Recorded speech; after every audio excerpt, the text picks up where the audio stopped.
Hello students, इस video में हम जानेंगे how the camel got his hump chapter 1 के क्वेश्चन आंसर। ओके, जो भी एक्सरसाइज दी गई है उसको हमें समझकर इस प्रकार से करना है जिस तरह से इस वीडियो में मैं आपको बताने वाला हूँ। फर्स्ट है, what task do you think were assign to the dog and the ox. आपको क्या लगता है कि कौन से कार्य कुत्ते और बैल को करने के लिए दिए गए। Answer, the dog was assigned the task of fetching and carrying sticks. कुत्ते को जाकर लकड़ियां लाने का कार्य सौंपा गया। While the ox was assigned the task of ploughing, जबकि बैल को खेत को जोतने का कार्य दिया गया। प्लॉइंग माने खेत जोतना और फेचिंग स्टिक्स का मतलब है जाकर लकड़ियां लाना। ठीक है, तो ये दो कार्य उनको असाइन किए गए थे। Now see question number 2। Why did the camel live in the middle of the desert? Camel desert के मिडिल में क्यों रहता था, मतलब रेगिस्तान के बीच में कैमल क्यों रहता था। इसका आंसर इस प्रकार से लिखना है, the camel lived in the middle of the desert.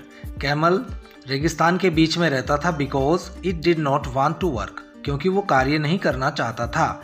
It ate sticks, thorns and prickles, वो लकड़ियाँ खाता था, कांटे खाता था और नुकीली झाड़ियाँ खाता था।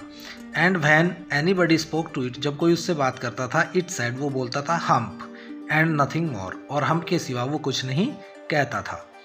चलिए क्वेश्चन नंबर 3 को देख लेते हैं। What made the dog, the horse and the ox very angry. किस चीज़ ने कुत्ते को, घोड़े को और बैल को बहुत ज़्यादा नाराज कर दिया। तो इसका आंसर इस प्रकार से आपको लिखना है, the man told the dog, the horse and the ox. आदमी ने कुत्ते से, घोड़े से और बैल से कहा, that since the camel can not work, क्योंकि ऊँट कोई भी कार्य नहीं कर सकता, he would leave it alone and the 3 of them would have to work double time to make up for the work not done by the camel. इसलिए उसको अकेला छोड़ दिया जाए और उसके बदले का कार्य तुम तीनों को करना पड़ेगा। This made the 3 of them very angry, इससे वो तीनों बहुत नाराज हो गए। Question number 4, how did the jinn know the horse was complaining against the camel. जिन को कैसे पता चला कि घोड़ा जो है वो कैमल के विरुद्ध शिकायत कर रहा है। Answer, the jinn knew that the horse was complaining against the camel. जिन को पता चला कि घोड़ा कैमल के विरुद्ध शिकायत कर रहा है because he was the in charge of all deserts, क्योंकि सभी रेगिस्तानों का वह इंचार्ज था। And knew about everything happening in relation to his deserts, और उसके रेगिस्तानों से जुड़ी हुई प्रत्येक चीज को वो जान लेता था। Next, the camel was looking at his own reflection in the pool. Camel अपना ही प्रतिबिंब तालाब में देख रहा था। What does it suggest to you about the camel. इससे आपको कैमल के बारे में क्या पता चलता है। तो आंसर है, the camel looking at his own reflection in the pool shows that he was proud of his appearance. देखिए, वो अपना ही प्रतिबिंब तालाब के पानी में देख रहा था, तो इससे पता चलता है कि उसको खुद पर गर्व था, अपनी बनावट पर या अपने सुंदरता पर उसको घमंड था। स्पेशली हिज बैक, विशेष तौर से अपनी पीठ पर। ही लाइक्ड एडमायरिंग हिमसेल्फ, वह अपनी तारीफ करना पसंद करता था। The camel said hump repeatedly, how did it affect him.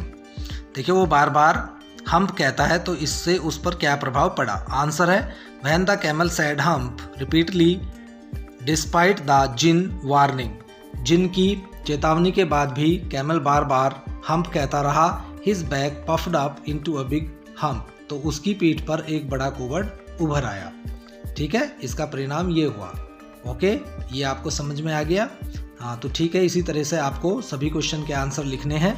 ठीक है, अब आगे बढ़ते हैं और ध्यान दें कि इससे पहले आपको वो वीडियो देखना है जिसमें मैंने पूरे चैप्टर को हिंदी में एक्सप्लेन किया है, तभी आपको सारे क्वेश्चन आंसर ईजिली समझ में आ जाएंगे।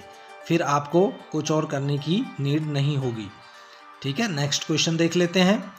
What according to the jinn was the use of the hump. जिन के अनुसार इस कुबड़ का क्या उपयोग है। तो आंसर है, अकॉर्डिंग टू द जिन, जिन के अनुसार the hump was useful for storing his food and using it during continuous work for many days. देखिए, वो कुबड़ में अपना भोजन स्टोर कर सकता है और लगातार कई दिनों तक कार्य करते हुए इसको उपयोग कर सकता है। ठीक है, ये भी आपको समझ में आ गया होगा। चलिए नेक्स्ट आगे बढ़ लेते हैं और समझ लेते हैं कि अगले क्वेश्चन को किस प्रकार से करना है। ठीक है, ये देखिए, he has never yet learn to behave, उसने कभी व्यवहार करना नहीं सीखा।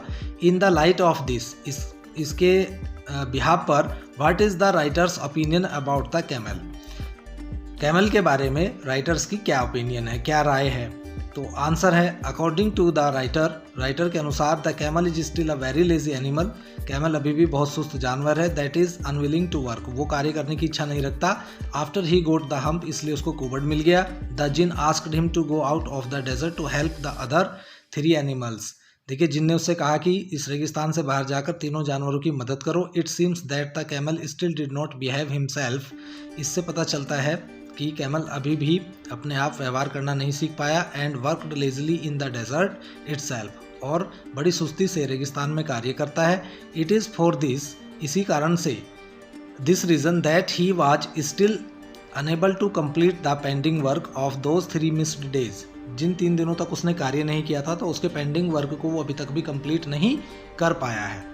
And he continued carrying the hump and living in the desert, और अभी भी उसकी पीठ पर कुबड़ है और वो अभी भी रेगिस्तान में रहता है।